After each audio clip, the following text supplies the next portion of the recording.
सभी दर्शकों को प्रेम कुमार बहुत की तरफ से प्यार भरा नमस्कार। साथियों, आप देख रहे हैं VPA न्यूज़, देश का सच दिखाते हैं। साथियों, जैसे पिछले 8 महीने से हरियाणा के एक एक गांव में जाकर के आपको हर खबरों से हम अवगत करा रहे हैं। सरपंचों के द्वारा या पार्षदों के द्वारा, चेयरपर्सन के द्वारा, ब्लॉक समिति पार्षदों के द्वारा कितना विकास हुआ है और क्या वो करना चाहते थे गाँव में, वो लॉकडाउन की वजह से या किसी अन्य कारणों से वो काम नहीं हो पाए। तो आज हम पहुँचे हैं गाँव किरलोद में और यहाँ की जो सरपंच है वो है हमारे एक्स सर्विसमैन साथी है भाई। सर का शुभ नाम? श्री जय भगवान सिंह। श्री जय भगवान सिंह। जय भगवान सिंह जी की धर्मपत्नी है जो यहाँ की सरपंच है। सर, मैडम जी का क्या नाम? पुष्पा जी।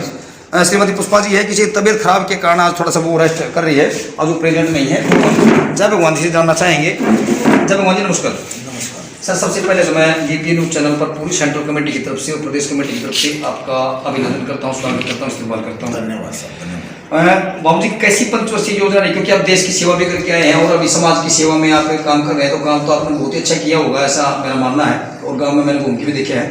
तो कैसी योजना रही? पहले योजना कुल मिला के बहुत बढ़िया रही और काम भी बहुत अच्छे अच्छे किए जी। कुछ सरपंचों ने पहले कर रखे थे, कुछ बचे हुए काम थे हमारे नॉलेज में आए वो करे। सरकार ने जो हमारे को कुछ पैसे दिए, उन पैसों का सदुपयोग किया और बढ़िया तरह से काम किया।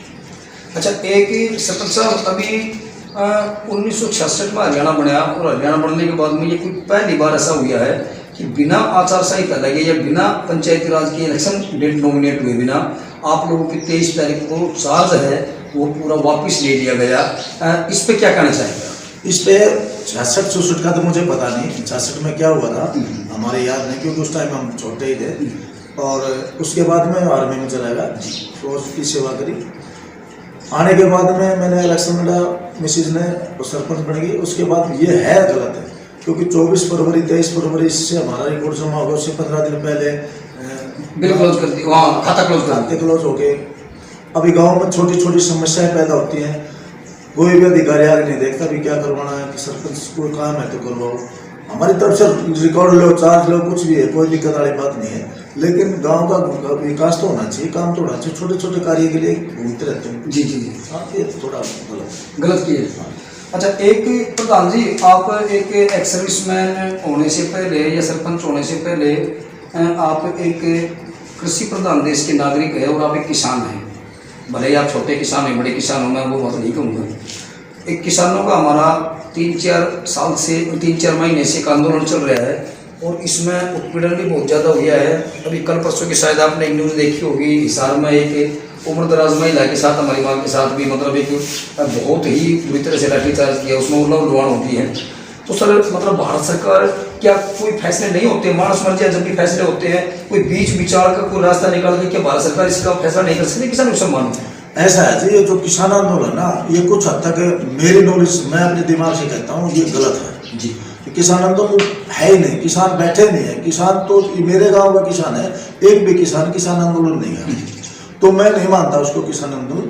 वो तो कुछ राजनीतिक स्टंट है आप, और कोई किसान आंदोलन नहीं, एक राजनीतिक ध्रुवीकरण है। हाँ जी, हाँ जी।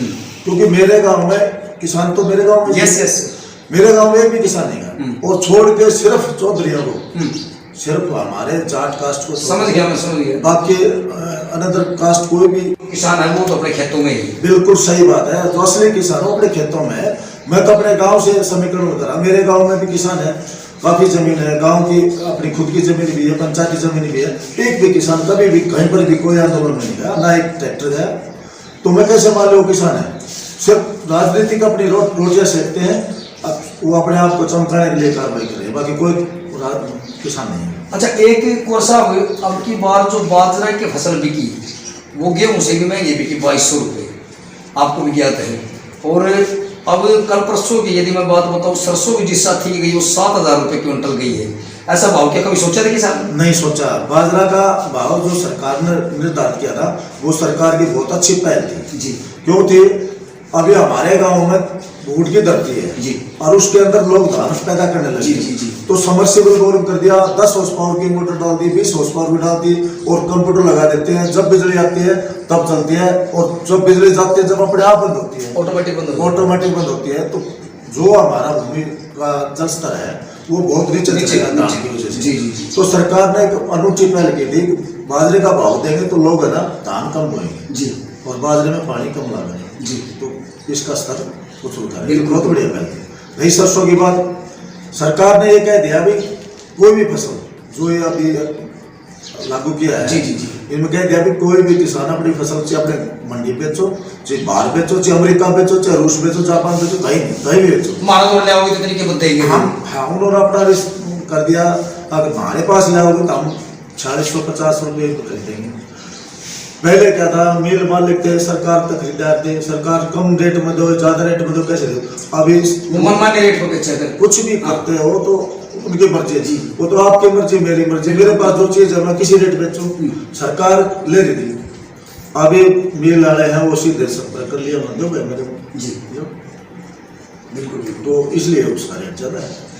तो प्रधान जी, इसमें पंचवर्षीय योजना में आपने किन किन दिक्कतों का सामना करना पड़ा, क्योंकि आप एक एक्स सर्विसमैन है, स्वाभिमान, एक आर्मी मैन का जो एक स्वाभिमान होता है और डिसिप्लिन जो होता है, प्रिंसिपल जो होता है, वो अपनी जगह एक मेंटेन होता है, स्टैंडर्ड होता है।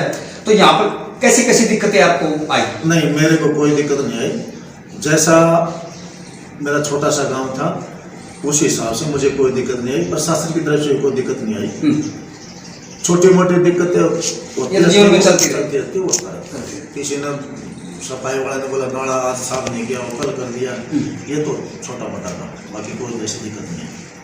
अच्छा, इसमें सर सफाई कर्मचारी, जैसे आपने बताया कि एक सफाई कर्मचारी हमारे पास में है, हाँ। और आपकी जो आबादी है वो 3000 के अबाव है, जी हाँ। तो as per law labour act के मुताबिक मैं बताता हूँ, हरियाणा सरकार की जो पहल है 1000 की आबादी पे एक एम्प्लॉयज होता है, तो कभी आपने दूसरे तीसरे एम्प्लॉयज के लिए कोई प्रस्ताव दिया? हाँ, मैंने प्रस्ताव दिया, लेकिन मुझे उसका रिस्पॉन्स ये मिला कि भी आप है ना अपने पंचायती फंड से लगाओ। जी जी। मैंने अपने 2 पंचायती फंड से लगा रखे, लेकिन 6000 रुपये सैलरी देता हूँ। जी जी। 6000 रुपये में तो आपने पता है 6000 रुपये वाला काम करेगा, बिल्कुल बिल्कुल। तो 2 घंटे काम करके जहाँ गाँव में नॉर्मली सफाई होती है, उसके अलावा मैं ठेका से काम करवा लेता हूँ। ठेके पे एक बार काम करवा लेते हैं। तो देखिए, ये जय भगवान जी की एक बहुत अच्छी पहल है।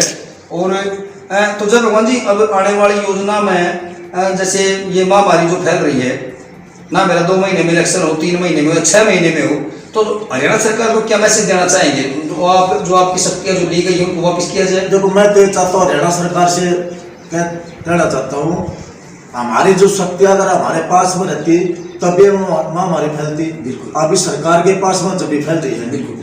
लेकिन हमारे पास में अगर प्रतिनिधियों के पास में ये शक्तियाँ रहती तो सरकार का और ज्यादा अच्छा सहयोग होता। बिल्कुल बिल्कुल। इस महामारी के लिए अच्छा सहयोग होता। काम तो अभी भी कर रहे हैं, सहयोग तो अभी भी कर रहे हैं, लेकिन अभी थोड़ा सा मन मार के से कर रहे हैं। बिल्कुल बिल्कुल। दिल खोल के नहीं कर रहे। अब यार, अब तो सरपंच है ही नहीं, मानने वाली बात ये। तो सरपंच साहब, आप हमारे साथ में जुड़े। सर, अब आने वाले टाइम में जो इलेक्शन होंगे उसमें आपने मतलब क्या दाव रखा है? दोबारा से आप जनप्रतिनिधि बनना स्वीकार करेंगे? यदि गांव बस्ती आपको नॉमिनेट करना चाहे तो क्या कहेंगे? देखो, गांव राम होता है। देखो, ये बात बिल्कुल फैक्ट है, गांव राम है, और गांव राम अगर चाहेगा, पहली बात तो गांव में गांव पूरा उतरता है नहीं जी किसी उसमें। जी जी जी। ये होता है थोड़े को प्रभाव जी। अभी थोड़ा कहेगा, अपना परिवार कुनबा कहेगा, तो दोबारा भी कोशिश करेगा, या नहीं कहेगा किसी दूसरे का नाम नोट करेगा तो उसका भी सहयोग करेंगे, तो उसका सहयोग करेंगे। तो धन्यवाद सरपंच साहब, आप हमारे साथ में जुड़े। ईश्वर से हम कामना करते हैं कि भाई परिवार में और क्षेत्र में, आपके गांव में और विकास हो और आप अपने मनसूबे में कामयाब हो। आपका बहुत बहुत धन्यवाद। बढ़ते कदम सच्चाई की कलम, क्योंकि देश का सच दिखाते हम। मेरे सहयोगी साथी सरला भारती के साथ प्रेम कर बहुत हरियाणा।